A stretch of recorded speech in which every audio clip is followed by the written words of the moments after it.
नमस्कार स्टार टेलिभिजनमा यहाँलाई हार्दिक स्वागत छ। म हुँ प्रस्तुतकर्ता विनोद घरती। तपाईँ यति बेला हेर्दै हुनुहुन्छ स्टार टेलिभिजन। स्टार टेलिभिजनको फ्रेममा विभिन्न समयमा भिडियो बनाउने क्रममा विभिन्न खालका व्यक्तिहरूसँग अन्तर्वार्ता गर्ने कार्यक्रम राख्ने गर्छु। लगतै जाजरकोटमा रहेका विभिन्न खालका गतिविधिहरूलाई पनि यस टेलिभिजनमा मैले प्रस्तुत गर्ने कार्यक्रम राख्छु। त्यही लगतै आज म जाजरकोटको छेडाघाट नगरपालिकाका नगरप्रमुख लालबहादुर महताराज्यूसँग आज सानो भलाकुसारीको लागि उहाँकै टेबलमा आएको छु। ढिला गर्दिनँ, म उहाँलाई स्वागत गर्न चाहन्छु। नमस्कार मेयर साहब। नमस्कार। सन्चै हुनुहुन्छ होला नि? सन्चै छौँ। मेयर साहब आजभोलि केमा व्यस्त हुनुहुन्छ? धन्यवाद पत्रकार विनोद घरती भाइलाई। आजभोलि सामाजिक राजनीतिक कामहरू क्षेत्रतिर नै अलिक व्यस्तता बढी छ। तपाईँ भारी मतका साथ स्थानीय तहमा निर्वाचित भएको करिब 3 वर्ष बितिसक्यो। हालसम्म भएका राम्रा कामहरू के हुन्? विकासका पूर्वाधारहरूका क्षेत्रमा धेरै पछाडि परेको यो छेडाघाट नगरपालिकाको भूगोलभित्र धेरै संरचनाहरू निर्माण गर्न बाँकी थियो। हामीले सबैभन्दा पहिला बाटोका अथवा आवागमनका क्षेत्रहरू व्यवस्थापन गर्नु थियो र जनताको चाँदोको नाम्लो छुटाउनु पर्ने पहिलो दायित्व हामीसँग थियो। त्यो कुरालाई प्राथमिकतामा राखेर सबै वडामा यातायातको पहुँच पुरा गर्ने काम सकिएको छ। झन्डै अब 7 नम्बर वडाको बाहेक अरू सबै वडामा बाटो पुर्याउने काम गरेका छौँ। यसका लागि हामी पहिलो खुसी त यही मानेमा छौँ। धेरै राम्रो काम गरेका छु भन्ने लाग्छ एउटा कुरा।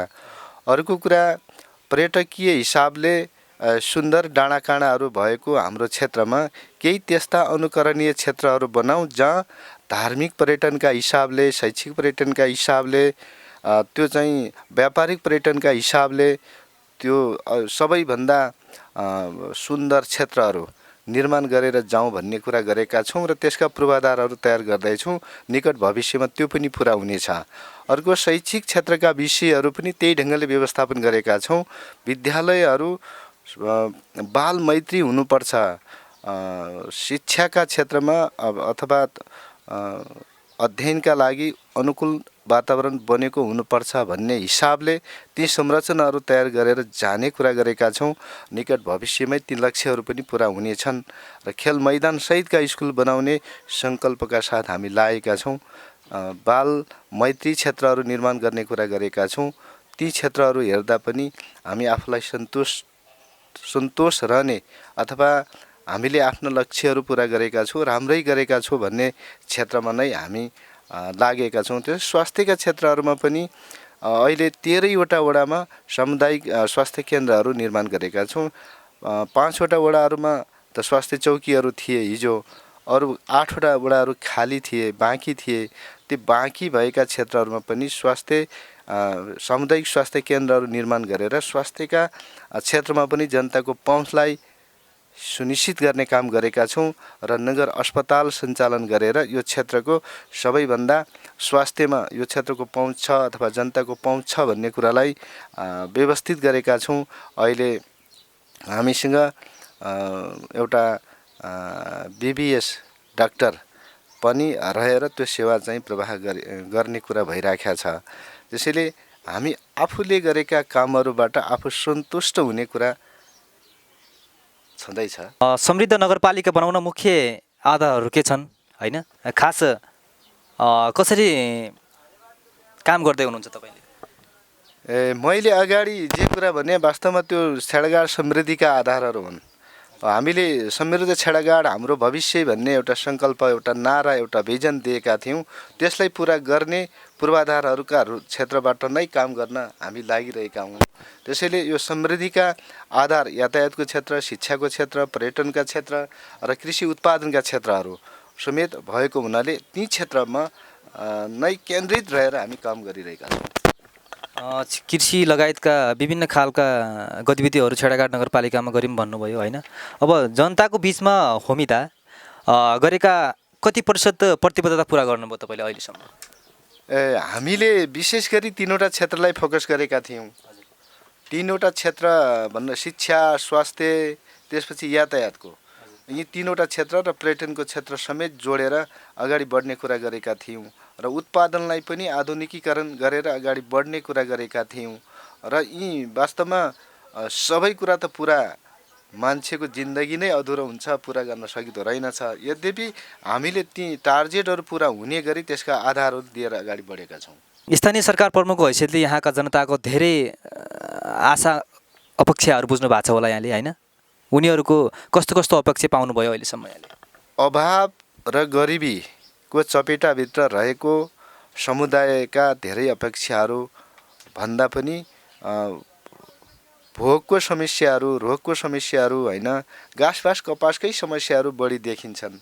तिनीहरूको व्यवस्थापनका लागि हामीले सबैभन्दा पहिला एक घर एक रोजगारको कार्यक्रमको माध्यमबाट अगाडि बढ्नुपर्छ भन्ने खालको कुरा गऱ्यौँ र मैले कुनै पनि क्षेत्रमा एउटा घरको एकजना मान्छे अनिवार्य सरकारी जागिरमा रहनुपर्छ भन्ने उद्घोषका साथ हामी लागिरहेका छौँ र भएका अवसरहरूको विभाजन गर्दाखेरि, व्यवस्थापन गर्दाखेरि त्यो दिशाबाट हामी अगाडि बढ्ने कुरा गरिरहेका हुन्छौँ। मानौँ तपाईँले चाहिँ सबै कुराहरू गरिसक्यौँ, छेडाघाट नगरपालिकालाई समृद्ध बनाइसक्यौँ जस्ता कुराहरू चाहिँ अगाडि जोड्नुभयो, होइन? अब त्यसले गर्दा चाहिँ जनअपेक्षा अनुसार काम गरेको छु भनेर आफू सन्तुष्ट हुनुहुन्छ कि नै तपाईँ? एकदमै जनताका अपेक्षाहरू त असीमित होलान्, ती जम्मै कुराहरू पुरा गर्न तत्कालका लागि नसकेला, तर जनताका अपेक्षाहरूको पूर्ति गर्ने आधारहरू तयार गर्दै गएको सन्दर्भमा आफूलाई जनताकै पक्षमा काम गरेको महसुस भइरहेको छ।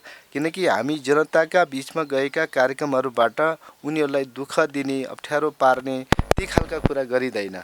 उनीहरूको काममा कसरी सहजता आउन सक्दछ त्यो दिशातिर केन्द्रित भएर लाग्ने भएको हुनाले हामीलाई त्यति असन्तुष्टि भन्ने कुरा छैन। जनप्रतिनिधि र कर्मचारीको कामदेखि कतिको सन्तुष्ट हुनुहुन्छ र तपाईँले चाहिँ सहयोग पाउनुभयो कि नै यहाँहरूबाट? जनप्रतिनिधि र कर्मचारीहरू भनेका एक रथका दुईटा पाङ्ग्रा भन्या जस्तो, रथ चल्नका लागि दुईटा पाङ्ग्रै चल्नुपर्छ।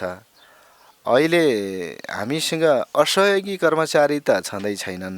भइदियो के भन्दाखेरि पालिका स्थानीय तह सञ्चालनका लागि चाहिने दक्षता भएका कर्मचारीहरूको अभाव चाहिँ हामीले झेलिरहेका छौँ। अहिलेसम्म हामीसँग इन्जिनियर छैन। हामीसँग अहिले एकजना चाहिँ के चाहिन्छ, उपसचिव तहको प्रमुख प्रशासकीय अधिकृत चाहिन्छ। ती मान्छेहरू हामीसँग छैनन्। त्यही खालका अरू प्रविधिले युक्त, ज्ञानले युक्त कर्मचारीहरूको आवश्यकता पर्छ, ती छैनन्। तर भएका कर्मचारीहरू चाहिँ आफूले गर्नुपर्ने ड्युटी नियमित गरिरहेका छन्। मैले असहयोग भन्ने कुराको अनुभूति गरेको छैन। कार्यक्रमको अन्तिममा छु म यताबाट। पक्कै पनि यति बेलासम्म यहाँसँग मिठा भलाकुसारी भए। अन्तिममा म एउटा प्रश्न गर्न चाहन्छु कि यहाँको शिक्षा र स्वास्थ्यको अवस्था कस्तो छ? हामीलाई धेरै कुराहरू हिजो केही थिएन। यी 6वटा गाउँपालिका गाउँ विकास समिति मिलेर एउटा नगरपालिका बनेको क्षेत्र चाहिँ हो। 7वटा स्वास्थ्य चौकीहरू भएको क्षेत्र हो। त अहिले 13वटा वडामा विभक्त छ। अब 13वटा वडामा स्वास्थ्य सेवाहरू प्रवाह गर्ने संरचनाहरू तयार गरेका छौँ। त्यो ढङ्गको जनशक्तिको व्यवस्थापन गरेका छौँ। अहिले धेरै सजिलो वातावरण सिर्जना गरेका छौँ र नगरको अस्पताल समेत सञ्चालन गरेर स्वास्थ्य सेवालाई सजिलो ढङ्गले प्रवाह गर्ने वातावरण हामीले सिर्जना गरेका छौँ। सँगसँगै शैक्षिक क्षेत्रका विषयहरूको व्यवस्थापन गर्दाखेरि हामीले अलि धेरै भयो कि क्या हो स्कुलहरू भनेर केही स्कुलहरूलाई मर्ज गऱ्यौँ। 102वटा स्कुलबाट मर्ज गरेर हामी 86वटा स्कुल बनायौँ। अनि अलि बाल विकास केन्द्रहरूलाई बढुवा गऱ्यौँ। बाल विकास केन्द्रहरूलाई थप्यौँ। सामुदायिक बाल विकास केन्द्रहरू निर्माण गर्ने अवधारणाका साथ अगाडि गयौँ र बाल विकास केन्द्रको सङ्ख्या पहिला 68वटा थियो भने अहिले 107वटा बाल विकास केन्द्रहरू निर्माण गरेर अगाडि बढ्ने कुरा गरेका छौँ। यसले बालबालिकाहरूको सिकाइको कुराको बन्दोबस्त गर्दै अगाडि बढ्ने वातावरण दिएको छ। समृद्ध छेडागाडको एउटा आधार त्यो पनि हो। त्यो समृद्धि हामीले हाम्रो जिन्दगीमा प्राप्त गर्न सक्दैनौँ। तिनै बालबालिकाहरूको भविष्य व्यवस्था सुनिश्चित गर्ने कुरा, भविष्यका बाटाहरू व्यवस्थित गरिदिने कुरा गरेर हामी अगाडि बढ्यौँ भने समृद्धि भोलि उनीहरूको जिन्दगीमा प्राप्त हुन्छ भन्ने ध्येयका साथ ती कार्यक्रमहरू सुरु गरेका छौँ। र सँगसँगै हामीले छेडागाडमा 3वटा क्षेत्रको व्यवस्थापन गर्ने कुरा गरेका छौँ। शैक्षिक क्षेत्रमा एउटा कृषिको पाटोको व्यवस्थापन गर्नका लागि नारायणी मावि कार्की गाउँलाई आइएससी पढ्ने गरी त्यो वातावरण बनाउने। त्यसपछि बालमावि झाप्रालाई प्राविधिक धारको 3 वर्षे प्राविधिक शिक्षा सञ्चालन गर्ने गरी सुरु गरेका थियौँ र एउटा जनप्रिय मावि दशहरालाई फरेस्ट्री पढ्ने स्कुलका रूपमा बन्दोबस्त गर्ने कुरा गरेका थियौँ। हामी दशहरा आइएससी सञ्चालन भइरहेको छ। बालमावि झाप्रामा पनि अहिले 3 वर्षे कोर्स सुरु गरेका छौँ प्राविधिक धारको। त्यसपछि गएर जनप्रिय मावि दशहरामा त्यो प्रक्रियामै छ, त्यो पुरा हुन सकिरहेको छैन फरेस्ट्री पढ्ने। र एउटा बागेश्वरी मावि पजारुमा भेटनरी शिक्षा पढाउने गरी वातावरण बनाउने योजना बनेको, तर त्यो कार्यान्वयनमा गइरहेको अवस्था छैन। त्यसैले शैक्षिक क्षेत्रका कुराहरूलाई हेर्दा पनि अरू विषयगत हिसाबले व्यवस्थित गरेर जाने कुरा गरिरहेका छौँ। अहिले हिजो अलिकति लापरवाही गरिरहेका शिक्षकहरू, व्यवस्थापन समितिहरू, यी जम्मै कुराको बन्दोबस्त गरेर त्यो शैक्षिक क्षेत्रको नियमिततालाई व्यवस्थापन गर्ने कुरा गरिरहेका छौँ। अनियमित हुने टिचरहरूलाई कारवाही गर्ने कुरा, त्यसपछि नियमित बनाउने कुरा, पठन पाठनका व्यवस्थापन सही समयमा हुने कुरा र यी जम्मै कुराको बन्दोबस्त गरेर हामी अगाडि बढिरहेको चाहिँ अवस्था छ।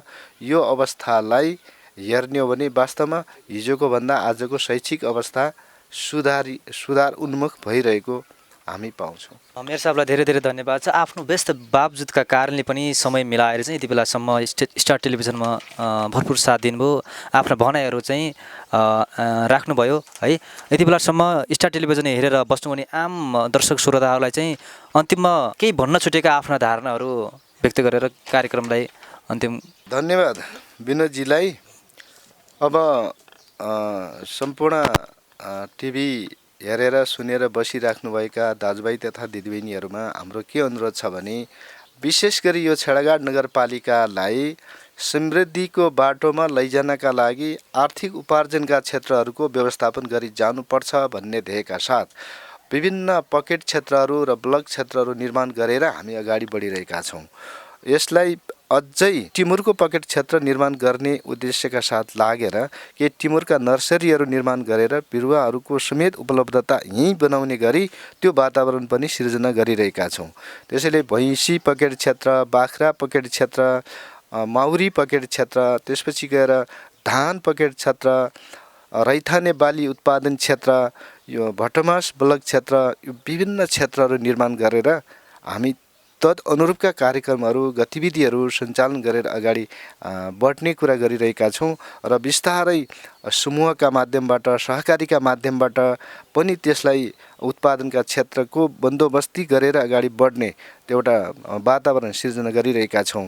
र अहिले केही सहकारी, केही चाहिँ समूहहरूलाई प्रविधि हस्तान्तरणको कुरा पनि गरिरहेका छौँ र अस्ति हामीले भर्खरै 14वटा महिला मैत्री हाते ट्र्याक्टरहरूको पनि वितरण गर्ने कुरा गरेका छौँ। यो प्रविधि हस्तान्तरण गर्ने कार्यक्रम अन्तर्गत हामी अस्ति 14वटा महिला मैत्री हाते ट्र्याक्टरहरू वितरण गरेका छौँ। यसबाट क्रमशः उत्पादनको तरिकालाई पनि फेर्ने र श्रमको तरिकालाई पनि फेर्ने र भोलिका दिनहरूमा अझ सजिलो ढङ्गले आत्मनिर्भर अर्थव्यवस्था कायम गर्ने गरी, स्थापना गर्ने गरी अगाडि जाने उद्देश्यका साथ हामी ती कार्यक्रमहरू गरिरहेका छौँ। यति बेला मध्य पहाडी लोकमार्गको आसपासमा रहेका क्षेत्रमा भैँसीका पकेटहरू निर्माण गर्ने कुरा गरेका छौँ। झन्डै 10वटा समूह त्यो भैँसी पकेटका क्षेत्रमा लागिरहेको छ। बाख्राका पनि 2वटा, एउटा क्षेत्र पकेट क्षेत्र र अर्को प्रवर्धन क्षेत्र गरेर 2टा क्षेत्र बाख्रा उत्पादनका क्षेत्रमा लागिरहेको छ। यही ढङ्गले केही क्षेत्रहरू माउरी पालनका क्षेत्रमा लागिरहेका छन्, त एक क्षेत्र लसुन उत्पादनका क्षेत्रतिर लागिरहेको छ। यसरी केही क्षेत्र आलुको ब्लक क्षेत्रका रूपमा विकास गर्दैछौँ।